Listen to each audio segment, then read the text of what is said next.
నమస్తే, నేను ప్రేమ్. Welcome to Khyati connect. Telangana రాజకీయాల్లో జనసేన పార్టీ తన ఉనికి చాటేందుకు క్షేత్రస్థాయి కార్యాచరణను వేగవంతం చేసింది. రాష్ట్ర వ్యాప్త పార్లమెంటు నియోజకవర్గాల సమీక్షా సమావేశాల్లో భాగంగా ఉమ్మడి వరంగల్ జిల్లాకు చేరుకున్న జనసేన ముఖ్య నాయకులు మీడియా సమావేశంలో అధికార కాంగ్రెస్ గత బీఆర్ఎస్ ప్రభుత్వాలపై తీవ్ర స్థాయిలో విరుచుకుపడ్డారు. 2009లోనే పవన్ కళ్యాణ్ వరంగల్ గడ్డపై సామాజిక తెలంగాణ నినాదాన్ని ఇచ్చారని, నేడు ఇతర పార్టీలు ఆ ఎజెండాను హైజాక్ చేసి స్వార్థ రాజకీయాలు చేస్తున్నాయని మండిపడ్డారు. కేవలం విగ్రహాలు పెట్టడం కాకుండా బీసీ, ఎస్సీ, ఎస్టీ, మైనారిటీ వర్గాలకు రాజ్యాధికారంలో తగిన వాటా ఇవ్వాలని, సీఎం వద్దే ఉన్న హోం, విద్యాశాఖలను బీసీ నేతలకు కేటాయించాలని డిమాండ్ చేశారు. వరంగల్ వేదికగా జనసేన తీసుకున్న నిర్ణయాలేంటి అనేది ఇప్పుడు చూద్దాం. తెలంగాణలో పార్టీ విస్తరణ లక్ష్యంగా జనసేన రంగంలోకి దిగింది. రాష్ట్ర వ్యాప్త పార్లమెంటు స్థాయి సమావేశాల్లో భాగంగా వరంగల్ చేరుకున్న పార్టీ నేతలు 2014 నుంచి పవన్ కళ్యాణ్ తో నడుస్తున్న ప్రతి కార్యకర్తను కలుపుకుంటూ ముందుకు సాగుతామని స్పష్టం చేశారు. డబ్బు ఉన్నవాడిదే రాజ్యం అనే పాత రాజకీయ సంస్కృతి మారుతోందని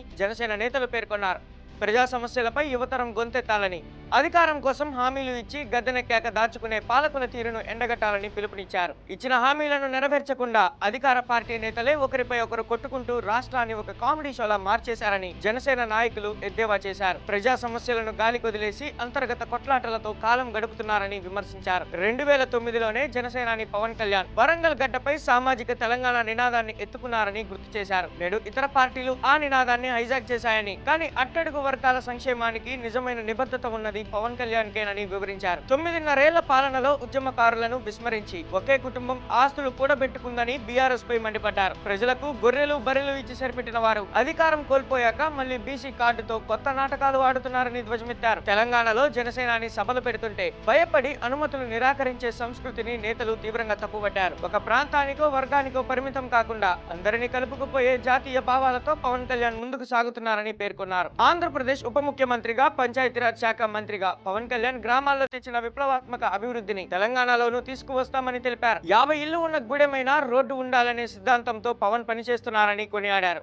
సర్వాయి పాపన్న వంటి యోధుల విగ్రహాలు పెట్టడాన్ని తాము స్వాగతిస్తున్నామని, అయితే బీసీలకు కేవలం విగ్రహాలు పెడితే సరిపోదని చట్టసభల్లో రాజ్యాధికారం కల్పించాలని డిమాండ్ చేశారు. ఎస్సీ, ఎస్టీ, బీసీ మైనారిటీలకు రాజకీయ ప్రాధాన్యం దక్కాలన్నారు. సీఎం స్వయంగా తన వద్దే అట్టిపెట్టుకున్న కీలకమైన హోం మరియు విద్యాశాఖ పోర్ట్ఫోలియోలను వెంటనే బీసీ నాయకులకు అప్పగించి ప్రభుత్వ నిబద్ధతను నిరూపించుకోవాలని సవాల్ విసిరారు. పోరాటాల పురిటిగడ్డ అయిన వరంగల్ నుంచే తెలంగాణలో జనసేన జెండా రెపరెపలాడుతుందని నేతలు స్పష్టం చేశారు. బడుగు బలహీన వర్గాల అండతో రాబోయే రోజుల్లో రాష్ట్రంలో సరికొత్త రాజకీయ విప్లవం సృష్టిస్తామని ధీమా వ్యక్తం చేశారు.